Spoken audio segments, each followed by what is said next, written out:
ಮಾನ್ಯ ಶರವಣ ಅವರು ನನಗೆ ಭಾಳ ಆತ್ಮೀಯ ಸ್ನೇಹಿತರು, ಹೌದಲ್ಲ?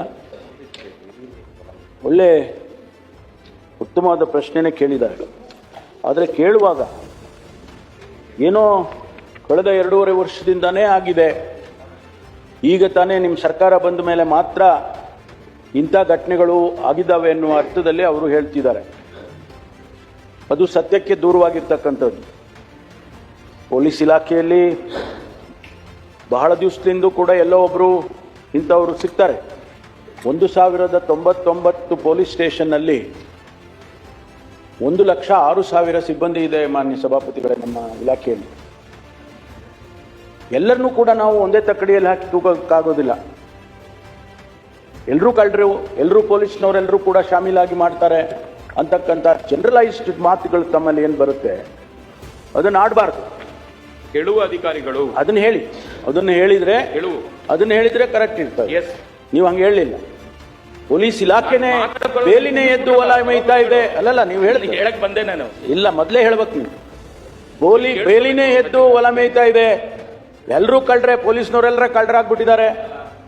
ಪ್ಲೀಸ್, ನೀವು ಹೇಳುವಾಗ ನೇರವಾಗಿ ಪ್ರಶ್ನೆ ಕೇಳುವಂತ ಸಂದರ್ಭದಲ್ಲಿ ನೀವು ಒಳ್ಳೆ ಅಧಿಕಾರಿಗಳಿದ್ದಾರೆ, ಸಮರ್ಥವಾದ ಕೆಲಸ ಮಾಡಿದ್ದಾರೆ, ಹೇಳ್ಬಿಡಿ ಸಾಕು, ಅವ್ರು ಏನೇನು ಮಾಡ್ತಾ ಇದ್ದಾರೆ.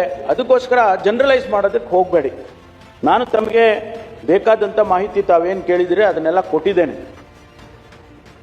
ಏನು ಪೊಲೀಸ್ನವರು ಅವರು ಶಾಮೀಲಾಗಿದ್ದಾರೆ ಅಂತಕ್ಕಂಥದ್ದನ್ನು ನಾವು ಇಲಾಖೆಯಲ್ಲಿ ಭಾಳ ಸೂಕ್ಷ್ಮವಾಗಿ ನೋಡ್ತೇವೆ. ಅವ್ರನ್ನೇನು ಹಂಗೆ ಬಿಟ್ಬಿಡೋದಿಲ್ಲ.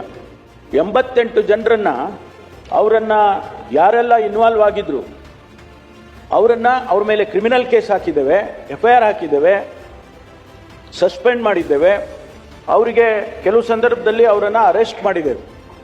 ಇದೆಲ್ಲ ಮಾಡಿದ್ದೇವೆ. ನಮ್ಮಲ್ಲಿ ಇಂಟರ್ನಲ್ ಎವ್ಯಾಲ್ಯೂಯೇಷನ್ಗಳು ಕೂಡ ಆಗಾಗ್ಗೆ ಹಿರಿಯ ಅಧಿಕಾರಿಗಳು ಮಾಡ್ತಾ ಇರ್ತಾರೆ.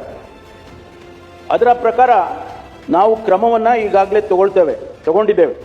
ಅದರಿಂದ ಏನೂ ಮಾಡಲಿಲ್ಲ, ಅದು ಏನೂ ಹಾಗಿಲ್ಲ ಅನ್ನೋದನ್ನು ತಾವು ಹೇಳೋದಕ್ಕೆ ಹೋಗಬೇಡಿ. ಅನೇಕ ಮಾನ್ಯ ಸಭಾಪತಿಗಳೇ, ಅನೇಕ ಕ್ರಮಗಳನ್ನು ನಾವು ತಗೊಂಡಿದ್ದೇವೆ. ದಿನನಿತ್ಯ ಏನೆಲ್ಲ ಆಗ್ತಾ ಇದೆ ರಾಜ್ಯದಲ್ಲಿ, ಒಂದಲ್ಲ ಒಂದು ರೀತಿಯಲ್ಲಿ ಈ ಘಟನೆಗಳು ನಡೀತವೆ. ಎಲ್ಲೋ ಕಳ್ಳತನ ಆಗುತ್ತೆ, ಎಲ್ಲೋ ಮರ್ಡರ್ ಆಗುತ್ತೆ, ಎಲ್ಲೋ ರೇಪ್ ಆಗ್ತದೆ. ಹಂಗಂತ ಹೇಳಿ ಪೊಲೀಸ್ ಇಲಾಖೆ ಏನು ಮಾಡ್ತಾ ಇಲ್ಲ ಅಂತಲ್ಲ. ಈಗ ಡ್ರಗ್ಸು, ಸಾವಿರಾರು ಕೋಟಿ ರೂಪಾಯಿ ಡ್ರಗ್ಸು ನಾನು ಹಿಡಿದಾಕಿದ್ದೇವೆ.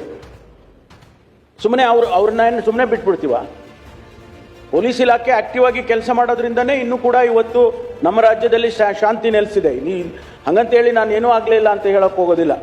ಆದರೆ ಒಂದಿಷ್ಟು ಹೊರ ರಾಜ್ಯಕ್ಕೂ ಕಂಪೇರ್ ಮಾಡ್ಕೊಳ್ಳಿ ನೀವು.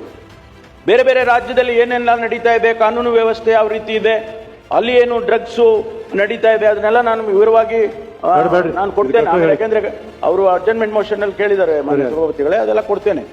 ಆದರೆ ನಾನು ತಮ್ಗೆ ಹೇಳೋದೇನು ಅಂತ ಹೇಳಿದ್ರೆ, ಅವ್ರ ಮೇಲೆ ನಾವು ಯಾವುದೇ ಮುಲಾಜಿಲ್ಲದೆ ಕ್ರಮವನ್ನು ತಗೊಳ್ತೇವೆ. ಬರೀ ಸಸ್ಪೆಂಡ್ ಮಾಡೋದಲ್ಲ, ಇತ್ತೀಚೆಗೆ ಅವ್ರನ್ನ ಡಿಸ್ಮಿಸ್ ಕೂಡ ಮಾಡ್ತಕ್ಕಂಥ ರೆಕಮೆಂಡೇಶನ್ಸು ಇಲಾಖೆಯಿಂದ ಈಗಾಗಲೇ ಬಂದಿದ್ದು. ನಾನು ಸೂಚನೆ ಕೊಟ್ಟಿದ್ದೀನಿ. Why do we simply suspend them? ಅವ್ರದ್ದು ಕೇಸ್ ಇದ್ದು ಪ್ರೂವ್ ಆದರೆ ಅವ್ರನ್ನ ಡಿಸ್ಮಿಸ್ ಕೂಡ ಮಾಡ್ತಕ್ಕಂಥ ಕೆಲಸವನ್ನು ಮಾಡ್ತಾ ಇದ್ದೇವೆ.